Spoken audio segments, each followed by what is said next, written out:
A Bíblia diz: bem-aventurado a nação cujo Deus é o Senhor.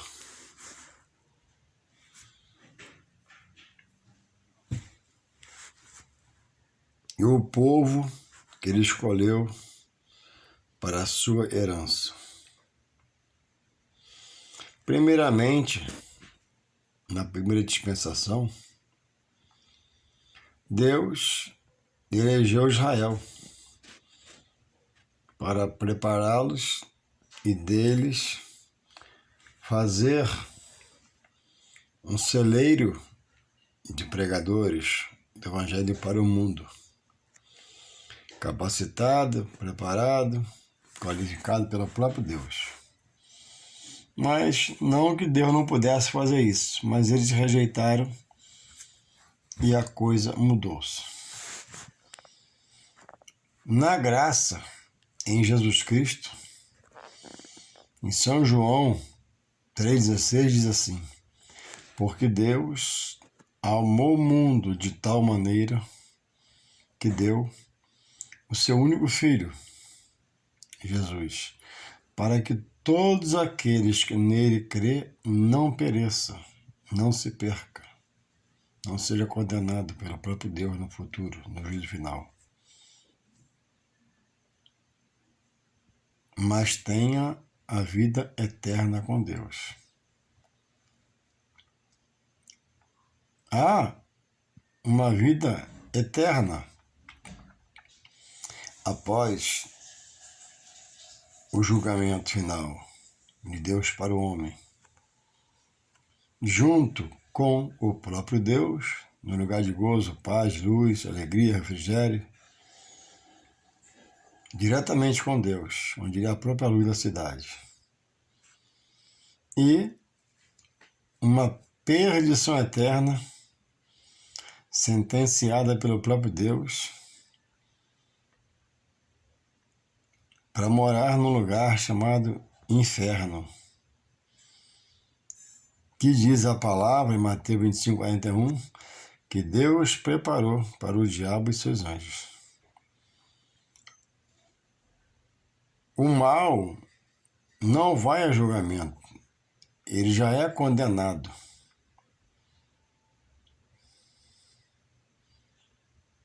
E todo aquele que não buscar,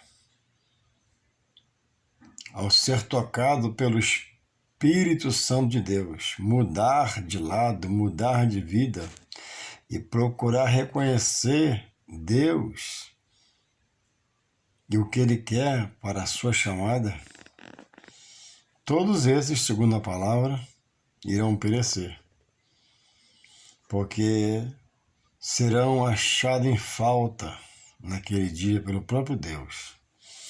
Não é o anjo que vai julgar, não é o arcanjo que vai julgar as obras de cada um de nós. Não os serafins, não os querubins, não. O próprio Deus vai absolver e vai condenar. Vai livrar e vai sentenciar. Todo aquele que não for achado escrito no livro da vida herdará uma vida eterna no lugar horroroso, escabroso, tenebroso, treva, junto com o mal de seus anjos, os demônios, preso no lago de enxofre e fogo.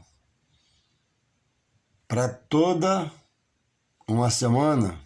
Não. Para todo um mês? Não. Para todo um ano? Não. Para toda uma eternidade. E o lugar e o inferno será lançado ali sobre os seus habitantes perdidos, a ira, o fogo da ira de Deus. Não é o fogo que a gente vê comumente com nossos olhos, não. É um fogo espiritual. É daquele fogo que Moisés via a sarça arder e não se consumia. É um fogo espiritual Deus não é um Deus irado, mas diz a Bíblia que é um fogo da ira de Deus, do castigo de Deus para uma eternidade, para os rebeldes. Louvado seja o Senhor. Então, primeiramente, Israel foi eleito. Não entendeu. Muitos pereceram. Hoje, na graça, o Evangelho é pregado. Deus se manifesta às nações. Deus permite acontecer coisas para que essas venham acordar, despertar. E o homem, por um momento, se apavora quando vê essas coisas. O homem, por um momento, pensa em Deus, se atemoriza, mas daqui a pouco passou a situação adversa, acabou o temor. Louvado seja Deus. E hoje, na segunda dispensação, o Novo Testamento, em relação à primeira, que foi no Antigo Testamento, muito mais culpado se torna o homem diante de Deus. E mais fácil será condenado pelo próprio Deus. Por quê? Pois o homem tem diante dele a Bíblia, computador, uma gama de aplicativos, pregações da palavra, missões em relação às coisas espirituais de Deus, se revelando ao homem. Antigamente não havia tanta instrução. Ia lá, naquela época, mas tinha Deus que fazia coisas sobrenaturais, eles não temiam, ou temiam por um momento, depois relaxavam. Mesmo assim, Deus não nos livrou da sentença quando precisava. Hoje, muito mais será Deus, na sua forma de agir, com os rebeldes, com os teimosos, aquele que brinca, aquele que rejeita, aquele que blasfema, aquele que pisa, aquele que cospe em cima das coisas santas de Deus, aquele que pula em cima e sapateia em cima. Louvado seja o Senhor. Estamos aí à beira de uma eleição presidencial. O país está em cima de uma panela cheia d'água, no fogo, no qual a água está aquecendo. O povo no meio, a parte maior, a parte necessitada, sendo esmagada, porque o discurso no palanque, na televisão, é de comida, é de boa escola, é de melhores salários para professor, militar, etc. É de benefício ao trabalhador. E quando entram,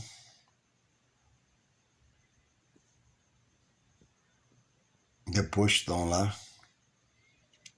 Quando quer fazer, todo o sistema se vira contra. Então, em quem está a sua esperança hoje?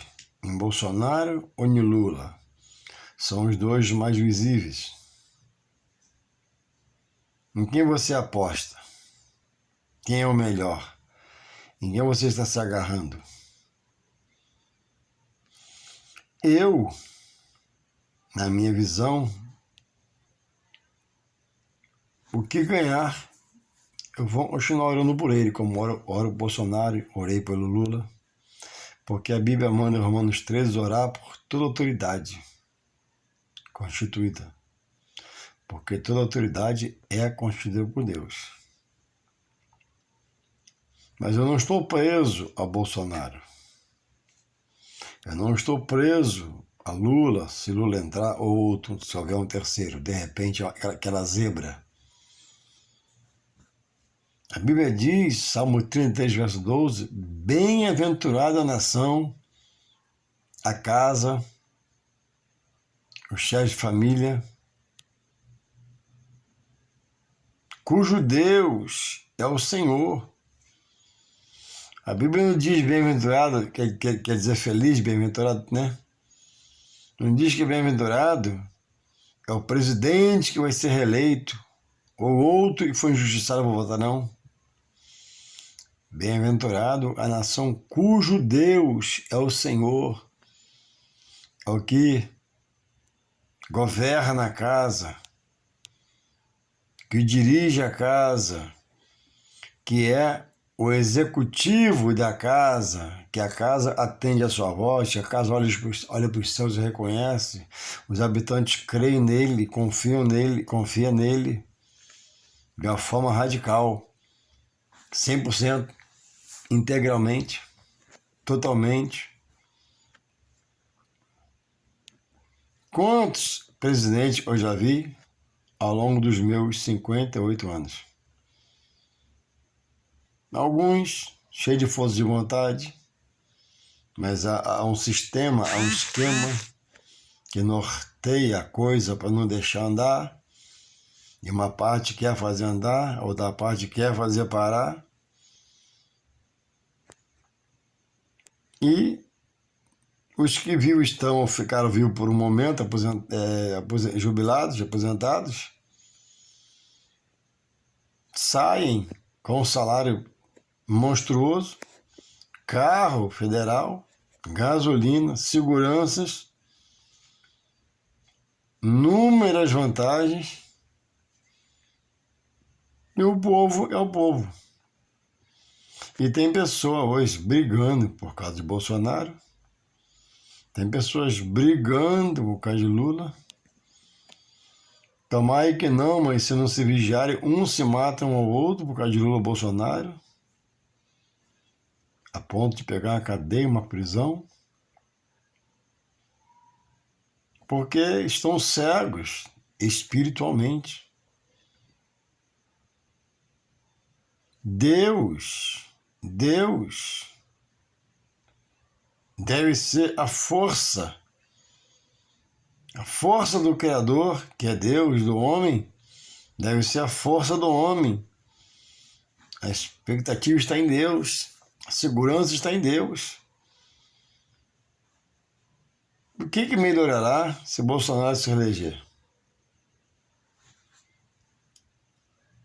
Para a família dele, vai ser uma vida mais arregalada ainda. Não porque vai roubar, mas pela porcentagem de salários que ganha e vantagens. Se Lula voltar ao trono, também a família particularmente vai ter uma vida regalada. E as pessoas em volta, como de Bolsonaro também. Mas e daí? E para nós?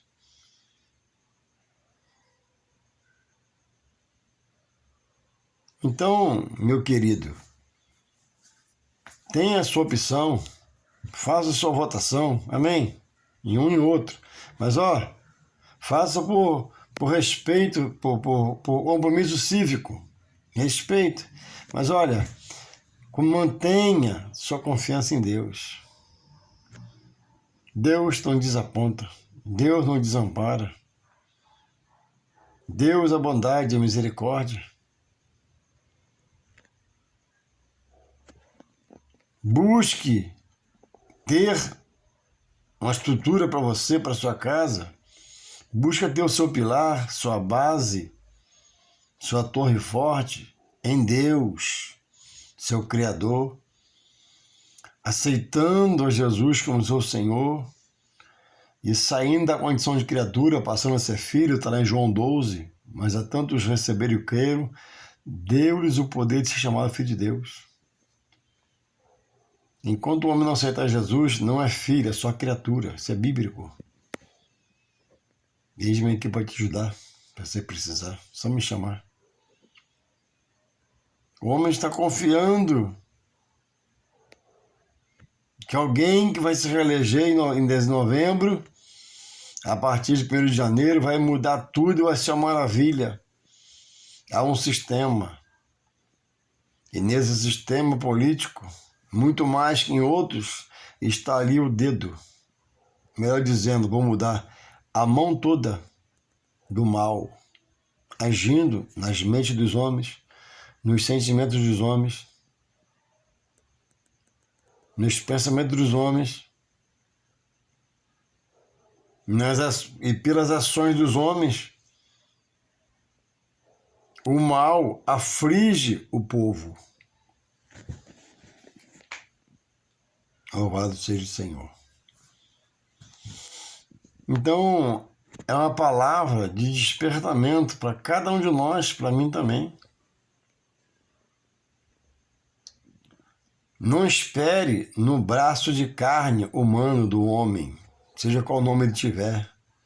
Não ponha sua esperança no homem, você não sabe o que ele está pensando.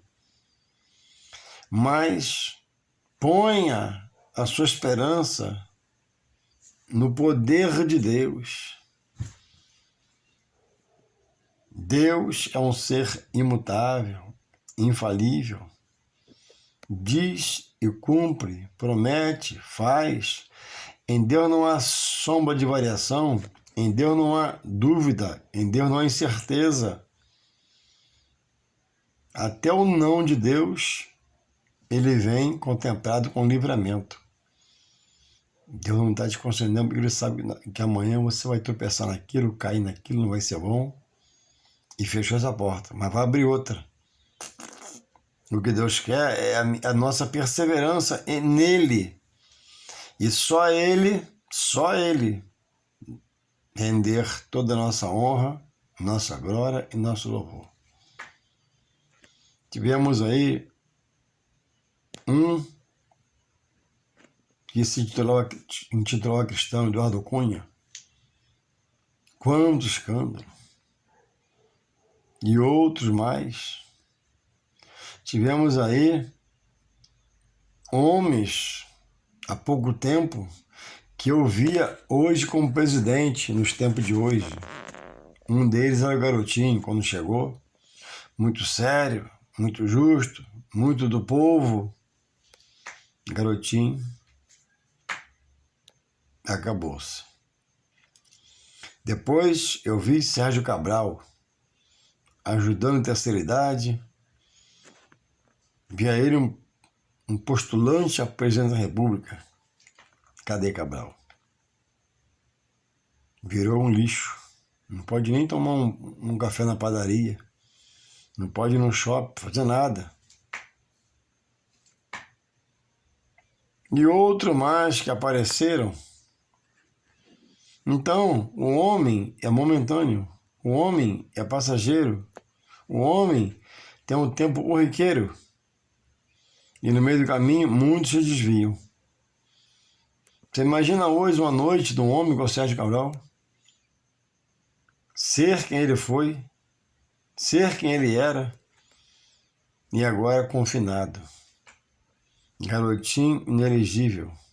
E outros que me fogem agora aqui, mas o que eu quero expor é que não ponha sua confiança no homem. Só em Deus há certeza. Só em Deus há convicção. Só em Deus haverá uma resposta justa e honesta para cada um daqueles que nele confiar, empenhar sua fé, resolver estar nele, buscar nele, ficar nele, ser radical nesse ponto, decidido, não, é Deus.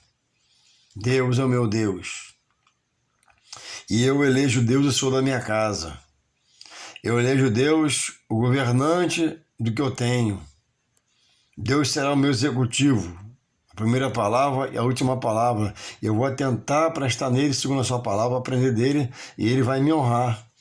Porque a Bíblia diz que Deus vai honrar aqueles que o honram. Então, se os seus pensamentos estiverem em Deus, se a sua fé estiver em Deus, e houver boas obras segundo a visão de Deus, Deus vai te honrar. Não vai te honrar, digo eu, para você ter um helicóptero, ter uma casa de praia do Cabo, de Cabo Frio, arrebentar materialmente, não. Você vai arrebentar no entendimento, no discernimento, na sabedoria espiritual, e com pouco talvez que você tenha, você vai ser feliz e vai ser um cara satisfeito, uma pessoa satisfeita. Porque a vida do homem não se consiste no que ele tem, no que ele possui, que ele possa vir a ter. Não. A vida do homem se consiste no que ele é para Deus. Quando Deus é um amparo, Deus supre. Quando Deus é um amparo, Deus age a seu favor. Quando Deus é um amparo, Deus se manifesta a você. Você não vai ficar sem resposta. No aperto, ele vai se chegar a você. No dia trágico, ele vai ser seu acalento. No dia de destruição, ele vai ser seu consolo. Quem está em Deus, elege Deus, não fica sem resposta. A Bíblia diz, no livro de Salmos, que uns confiam em carros, seus carrões. Se não estiver seguro, o ladrão rouba e fica chorando em cada carro. E pode pegar fogo. A Bíblia diz que outros creem em cavalos. Cavalo pode morrer também. Cavalos caríssimos. E dá muito lucro a seus senhores. Mas nós, que dizemos ser servos do Senhor, buscamos o Senhor, a Bíblia diz que fazemos menção do nome do Senhor. Nós cremos que é em Deus. Deus é a nossa estrutura, nossa base, nosso suporte, nosso pilar, nosso alicerce maior. Então, continue a sua vida e cumpra o que tem que se cumprir civicamente, como as eleições que virão. Mas, confie em Deus. Escolhe um candidato, torce para ele ganhar e torce para ele fazer um bom governo. Só isso. Depois você ora por ele, ou você reza por ele, que não é favor, é dever. Orar pelos homens em eminência, né? Para que eles vá bem e nós não soframos. Agora, confiança, confiança não. Confie em Deus. Se associe a Deus. Se apresente a Deus. Faça de Deus o Senhor da sua vida, o Senhor do seu casamento, o Senhor da sua casa, o Senhor do seu quintal, o Senhor do seu dinheiro, o Senhor das suas posses, pequenas ou grandes ou médias, ou quase nenhuma. Porque Deus é um Deus que multiplica. Deus cria outros meios, Deus faz acontecer. Nele está todo o poder. E Deus quer fazer. Mas o que Deus quer é achar um coração que dê crédito às suas palavras. Um coração que seja uma terra boa, para quando a palavra for lançada, ela germinar e frutificar, como uma árvore frondosa, que dê sombra, que dela se faça um chá, um remédio, dê fruto. Pense, reflita. Bem-aventurada a nação cujo Deus é o Senhor e o povo que ele escolheu para a sua herança. Primeiramente Israel, para dele fazer o sair de pregador para o mundo. Hoje, na graça, lá em São João 3,16, ele diz assim, porque Deus amou o mundo de tal maneira para que todo, não há exceção, de negro, branco, mesopotamo, persa, chinês, inglês, italiano, não há exceção. Para que todo aquele nele crê, entre esses todos eu e você, não pereça, não se perca por rejeitar Deus como seu Senhor, Deus como seu libertador, Deus como aquele que vai te orientar até seu último suspiro, ou se vier arrebatar os fiéis, te levar para a glória no corpo glorioso e transformado. Opte ficar em Deus, busque ficar em Deus. A Bíblia diz: confie em Deus e o mais ele fará. Deus tem tudo o que você precisa. E você possa refletir, procurar entender, largar o que te prende, te amarra, te algema, Há coisas que você sabe Deus não se agrada, você faz, quer até largar, mas é fraco. Então, só buscando em Deus você vai ser liberto. Porque Deus é que liberta o homem. O homem não liberta o homem, só Deus liberta o homem. Reflita e busque estar nessa condição de Deus para salvar sua alma. Em nome de Jesus, uma ótima noite. Amém.